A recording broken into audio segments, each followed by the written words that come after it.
Miarabantsika tokolasy tompovavy manaraka trany ity fandarina zany malaza ity. Fandarina zay natao hitondrana lafim-panadihadiana amin'ireo vaovao misongadina sy ireo lohahevitra manokana izay verina fa tsara hitondrana famelabelanina ho an'ny fiainan'ny firenena izany. Rahantsika dia resaka momba ny lalam-panorenana sy ny toetra ny mpitondra amin'ny alalan'ny filohan'ny repoblika manoloana izany fanajana na tsy fanajana izany lalam-panorenana izany. Ny lalam-panorenana manko no satafototra iorenan'ny repoblika ary anisan'ny natao akatoavina izany satria io no hitantanana ny firenena ary ny filohan'ny repoblika no filoha voalohany mitantana ny firenena izay tokony hanaja izany araka ny anak'Andriamaso izay nataony mandritry ny fianianana amin'ny fandraisany fahefana. Voaresaka ao anatin'ity lalam-panorenana ity ireo andinin-dalàna samihafa mahakasika ny fitantanana amin'ny maha-olona, ny fitantanana ny lafitany, ny fitantanana amin'ireo andraiki-panjakana samihafa sy ireo andrim-panjakana izay hatsangana izany sy ny sisa izay mahakasika indrindra ny fiainan'ny firenena ao anatin'ny fanjakana repoblikanina. Ny tsapa voalohany dia misy foto-kevi-dehibe maromaro sy misy andininy maromaro izay voahitsaka ao anatin'izany lalam-panorenana izany. Iaingantsika voalohany ao anatin'izany ny fanitsakitsahana ny zo fototra. Ny andininy fafito, ny andininy fasivy, ny andininy fafolo, ny andininy faraika ambin'ny folo dia mifampiankina avokoa ireo ary tsapa fa misy ny tsy fanarahan-dalàna ary fanitsakitsahana izany. Fa singantsika manokana ny andininy fasivy amin'ny hoe ny olona rehetra dia mananjo amin'ny fahalalahana ary tsy azo samborina na tananam-ponja tsy amin'ny antony. Arrestation ou détention arbitraire ny anaran'izany. Ny fanamarihana tiantsika resahana amin'ny andininy fahasivy io dia ny amin'ny hoe ny fampidirana amponja ny olona izay maneho ny heviny na maneho fanohanana tahaka n'izay nataony ireo ny antsony solombavambaoka izay teny mikanja ny 13 Mey. Akanjo mena no nentina nisamborana olona ary tondromolotra no nentina nisamborana andreo tonga ny aino ny taritra nataon'ny solombavambaoka. Singantsika manokana ao anatin'izay fanitsakitsahana zo fototra izay ihany koa ny andininy faraika ambin'ny folo ny amin'ny hoe mananjo hahalala vaovao ny tsirairay, droit à l'information. Ny andalana fahatelo amin'izany andininy faraika ambin'ny folo izany dia miresaka ny amin'ny hoe zo ny fahalalana amin'ny fahampahalalam-baovao na toinona hanohanana izany, liberté d'information. Ary ambarany aty amin'ny andalany farany izany, andalana fahadimy ny amin'ny hoe voarara amin'ny endriny rehetra ny sivana na hoe toute forme de censure est interdite. Iainantsika izany ny amin'ny zavatra mitranga amin'ity fahitalavitra MBS ity satria ninona ny esorina tao anatin'ny canal satellite ny MBS. Ninona ny esorina tao anatin'ny parabola sy Star Times ihany koa ny MBS mba tsy hahafahana mahazo ireo vaovao izay vokarina izany fahitalavitra izany. Fa tahakan'izany ihany koa ny fanakana mitandro ny filaminana ny taritra izay nataon'ny solombavambaoka tany Fianaratsoa, Antsirabe, Mahajanga ary ny teto Antananarivo. Mbola fanohitohinana sy fanitsakitsahana izao fototra avokoa izany rehetrarehetra izany. Ny satafototra mahampanohatra moa dia fantatsika tsara ny voalaza ny andininy faraika ambin'ny folo, ny andininy fahaefatra ambin'ny folo izay ao anatin'ny andalana izay miresaka izany dia ny andalana fahadimy, fahaenina, fahafito, fa raisitsika ny andalana izay manomboka amin'ny hoe ny lalam-panorenana no miantoka ny zo hijoro mpanohatra amin'ny fomba demokratika.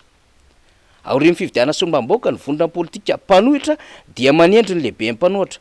Raha tsy misy ny fifanarahana dia ny lehibe ny vondrona politika mpanohatra izay nahazo vato manan-kery be indrindra tamin'ny latsabato ny heverina ho lehibe ny mpanohitra. Ny sata amin'ny feny mpanohitra sy ny antoko-mpanohatra ekeny ty lalam-panorenana ity sy manome azy indrindra ny sehatra ahafahana no hevitra dia faritana amin'ny lalàna. Efa nisy ny lalàna 2 tsipika 13 tamin'ny 7 septambra 2 opposition démocratique no ambaran'izany lalam-panorenana izany ary zany ihany koa no nandrafetana ny lalàna tamin'ny 2 ary no hamarin'ny ACC fa mifanaraka tsara amin'ny lalam-panorenana izany. Ary mbola ny ekena Andriamatoa Iany Rajoelina tamin'ny ady hevitra izay ny fanandrinana tamin'ny filoha Marc Ravalomanina tamin'ny taona 2012 fa raha toa ka izy ny lany filoham-pirenena dia ekeny mahalehibe ny mpanohatra an'Andriamatoa Marc Ravalomanana. Kinanjo anefa notsindriana tamin'ny lalàna 2 amby 24 tsipika oatra enina indray zany ka nisy ny fanovana azy amin'ny alalan'ny opposition parlementaire na extra parlementaire ihany koa. Nina tsy navoaka ny décret d'application amin'ny lalàna efa lany tamin'ny 2024 io zay efa nahazona fanamarinana tany amin'ny ACC. De voatery mbola nanamarina fandroany amin'ilay lalàna tsy mifanaraka amin'ny lalam-panorenana indray ny ACC tamin'ity lalàna 2024 aotra enina ity. Fantsahana lalàna izany. Fa eo ihany koa ny fanitsakitsahana ny vondrom-bahoaka paritra itsinjara-pahefana. Ny andininy fahatelo, ny andininy fahatelo amby efapolo amby zato, ny andininy fahaefatra amby dimapolo amby zato sy ny fahadimy amby dimapolo amby zato ao anatin'ny lalam-panorenana no miresaka ny andraikitra zany vondrom-bahoaka paritra itsinjara-pahefana izany. Songantsika manokana ny andininy fahaefatra amby dimapolo amby zato. Ny asa mpanantanteraka de sahan'ny ratsa mangaika tarihan'ny lehiben'ny faritra izay olom-boafidy tamin'ny alalan'ny latsabato andraisan'ny rehetra anjara. Ato amin'ny andalana fahatelo de miresaka ny amin'ny izy ny lehiben'ny fitondran-drara mpanjakana eo amin'ny faritra. Kanefa de ninina ny dikaina nitsahana tamin'ny didim-panjakana ity lalam-panorenana ity. Didim-panjakana larana 724 tsipika 927 tamin'ny 5 septambra 724 no nanitsahana izany lalam-panorenana ny amin'ny andraikitry ny lehiben'ny faritra ny anivon'ny faritra izany satria vondrom-bahoaka paritra itsinjara-pahefana ny adevitra. Nasolo ny gouvernoura. Mbola nisy didim-panjakana niraisana tamin'ny taona 2024 indray nanamafy ity andraikitry ny gouvernoura ity na de efa mifanitsaka amin'ny lalam-panorenana aza izany. Mbola mitoy ny fanitsakitsahana lalam-panorenana ary anisan'izany ny fanitsakitsahana ny tsy fiandaniana ara-politika amin'ny fitondran-drara mpanjakana. Ny andininy fahasivy amby telopolo no miresaka amin'izany. Ny fanjakana no miantoka ny tsy fiandaniana ara-politika amin'ny fitondran-drara mpanjakana. Ny foloalinda, ny fitsarana, ny mpitandro ny filaminana, ny fampianarana ary ny fanabeazana. Neutralité de l'administration no voatondro ho amin'izany adevitra izany raha ohatra ka adika amin'ny teny vahiny. Mbola ambarany andalana faharoa ny andininy fahasivy amby telopolo ity ny amin'ny hoe izy resahany eto ny fanjakana no mandamina ny fitondran-drara mpanjakana mba hisorohana amin'ireo asa rehetra fandanindanimpona sy fanodikodonam-bola mpanjakana ho amin'ny tombotsoa manokana na politika. Gaspillage na détournement de fonds publics à des fins personnelles ou politika no tiany ambara amin'izany. Hita mibaribary anefa fa ny fanendrena reo olona ao amin'ny antokon-drara-mpanjakana zay efa manana forona politika dia manitsaka izany lalàna izany. Fa eo ihany koa ny fandokoana ireo birao-mpanjakana amin'ny loko volomboasarina ny lokony UM zay tsy tokony ampiseho an'izany fiandaniana izany satria ny neutralité de l'administration dia tsy ny olombelona sy ny andraikitra ihany fa hatramin'ny trano hiasana de tokony ampiseho an'izany fahamatorany andraikitra izany sy tsy fiandaniana izany. Satria izany ny taratry ny vahoaka voalohany indrindra alohan'ny niditra ao amin'ireo tompon'andraikitra zay mandray zany asa mpanjakana izany. Sy ny hoe fampanaovana fanamina amina manam-boninahitra tamin'ny fankalazana ny andro manam-boninahitra tamin'ny 12 volana janoary taona 2024 ho loko volomboasary.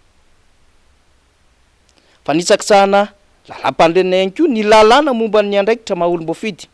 Ny andininy fahasivy amby efapolo dia milaza mazava tsara fa ny asa amin'ny filohan'ny repoblika dia tsy azo amparafesina amina asa mpanjakana na voafidim-bahoaka, asa mandrara hafa, asa ao anatin'ny antoko politika, vondrona politika na fikambanana ary fisahana andraikitra eo anivon'ny fikambanana mpivavahana. Zay rehetra fantikana ireo fepetra voalaza ny andininy ity voamary ny fitsarana avy momba ny lalam-panorenana dia zaro ho antony amin'ny tsy fahafahana miasa tanteraka ho an'ny filohan'ny repoblika. Motif d'empêchement définitif mombaran'izany. Dikan'izany resahantsika izany dia ny lalàna 724 tsipika ohatraohatra valo mikasika ny fifidianana ary ambarany ny andininy fa 120 ao anatin'izany lalàna zany ny hoe voarara ny lalàna tanteraka ny fitokanana zava-bita ara-mpanjakana mandritra ny fampelezan-kevitra. Nitrangana izany ny tany Tomasina tamin'ny fampelezan-kevitra ben'ny tanàna. Fa eo ihany koa ny nambarany ao anatin'ny andininy fa 20 sy 200 amin'izay lalàna 724 tsipika ohatraohatra valo zay ny amin'ny firesahana am'izay hoe ny fampiasana fitaovam-panjakana sy ny fahefam-panjakana ho amin'ny fampielezan-kevitra dia mitarika fanafoanana ny vato azo ny kandida na ny listry ny kandida voakasika eo amin'ny toerana ny itrangana ny fandikan-dalàna.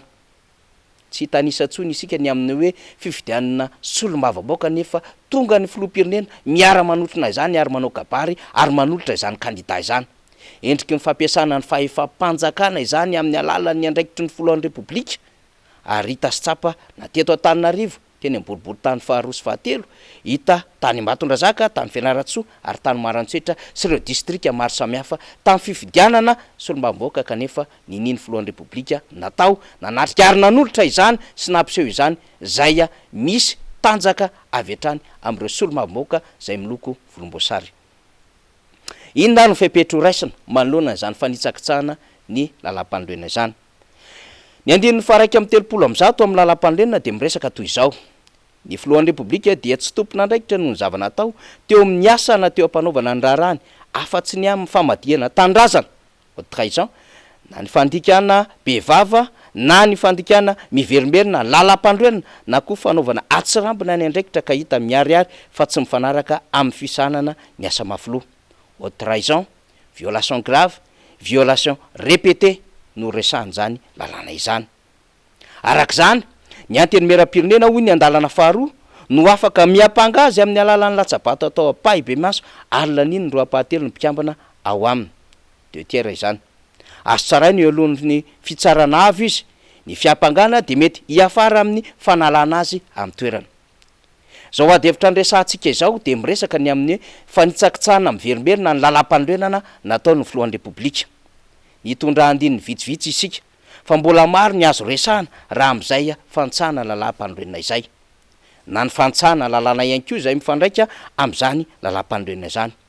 Ao ohatra ny fandraisan'ny filohan'ny repoblika ry solombava-baoaka zay voalaza ny lalam-pandroenana fa fifandraisana ara-taratasy no tokony atao fa tsy fifandraisana amin'ny vatana. Ao ihany koa ohatra ny fanitsakitsahana ny lalàna amin'ny fe ny fifidianana loolona.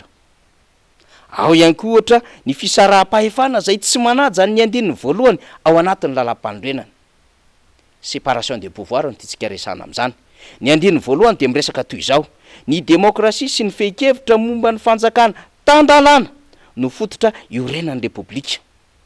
Eo amin'ny faritry ny tany no mahamasy mandidy azy. Amafisina savaranando izany. Rehefa miresaka ny antony iorenan'ny repoblika isika.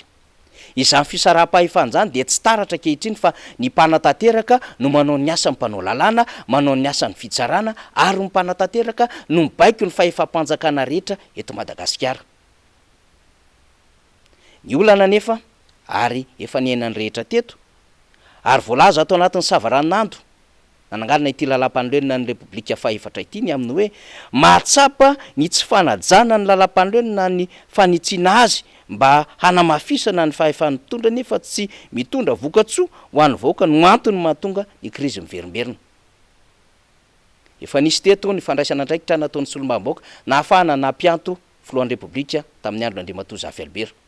Efa nisy teto ihany koa ny andraikitra ny raisin'ny solombava-baoaka na ahafahana nampianto ny filohan'ny repoblika tamin'ny andron'ny filoha Rajaonarimampianina. Ka raha ohatra ka tsapa toy izao ny fisiny zay fanitsakitsahana miverimberina ny lalam-pandroenana zay na manana maro anisa aza ny antoko-panjakana de azo heverina fa afaka mandray ny andraiky ny tandrify azy ny solombava-baoaka satria zany no andraikitra ny meny lalàna azy eo anatrehan'ny fanitsahana miverimberina lalam-pandroenana. Mety ho sarotra io lalana io kanefa azo eritreretina tsara rehefa misy ny fifampiresahana eo amin'ireo solombava-baoaka ka hijery ny tombotsoa ambony ny firenena ho amin'ny tombotsoan'ny vahoaka sy ny tandrazana ihany koa. Zany zava-misy, zany malaza eny am-pelantanan'ireo solombava-baoaka ny baolina ny amin'ny feon'ny fieritreretany ny amin'ny hoe hirosa hemitra ary andray andraikitra sa hiazoazo ho itony ny mpanangatana ny repoblika fotsiny ihany ka tsy afaka andray andraikitra ho taratry ny vahoaka maro anisa zay ny fidy azy. Mame fotoana antsika indray ny tenako ho an'ny fandarana manaraka, misaotra tompola, makasitraka tompoko vavy.